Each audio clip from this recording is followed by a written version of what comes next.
Real Madrid का current जो transfer window है वो गाइज इतना उथल पुथल एंड अप्स एंड डाउन्स के बीच में से गुजर रहा है, आप देख के जज नहीं कर पाओगे whether it will be a good transfer window और बैड फॉर देम। कुछ दिन पहले जब ये न्यूज़ निकल के आ रहा था कि रियल मैड्रिड गोंजालो गार्सिया को अपने स्क्वाड से फुलहैम के तरफ लेट गो कर देता है, एंड उसके just within 2 to 3 hours हम लोग एक Spanish striking profile Carlos Espi को साइन कर लेते हैं, ऑफिशियल कम्युनिकाडो भी निकल जाता है। And then I was thinking कि अगर हम लोग रॉड्री का जो ये साइनिंग है इसको अगर कंप्लीट कर लेते हैं तो in that case it would be a bashing transfer window, and उसके साथ और एक हम लोग सेंटर डिफेंडर साइन कर लेते हैं लाइक बास्तोनी, तो I think that would be a 10 out of 10 transfer window. And after 2009 हम लोग इस टाइप का कोई भी साइनिंग नहीं किए थे, डिस्पाइट कि विनिशियस जैसा प्रोफाइल हम लोग का स्क्वाड को छोड़ के ना जाए तो। बट देखो अभी करंट जो सिनेरियो है उसमें यान डियोमांडे का जो डील को 2 वीक पहले फेब्रिज़ियो रोमानो ने हियर वी को डिक्लेयर कर दिया था, अभी वो एक लीगल सूट में फंस चुका है।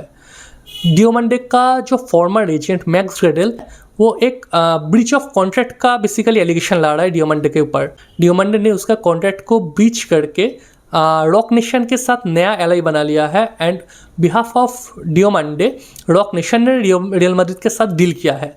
So according to the max this deal should not be stand, and उसने एक लीगल सूट फाइल किया है।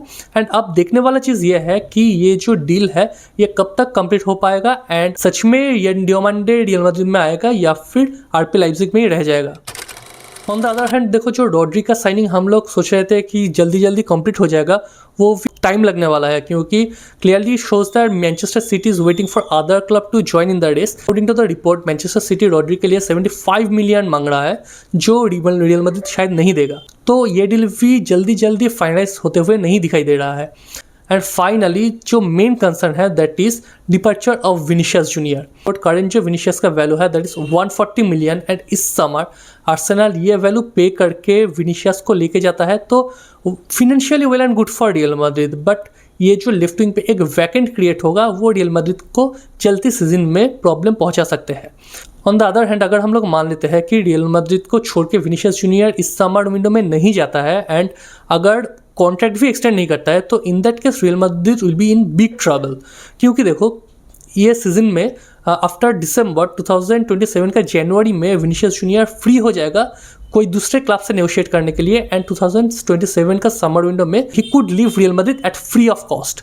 सो it will be I think a very bad situation for Real Madrid, and हम लोग को जल्दी से जल्दी एक लेफ्ट विंग पोजीशन पे बैकअप ढूंढने का ज़रूरत है। तो I am wishing to complete those deals very soon, and hopefully we are going to have a great season so far.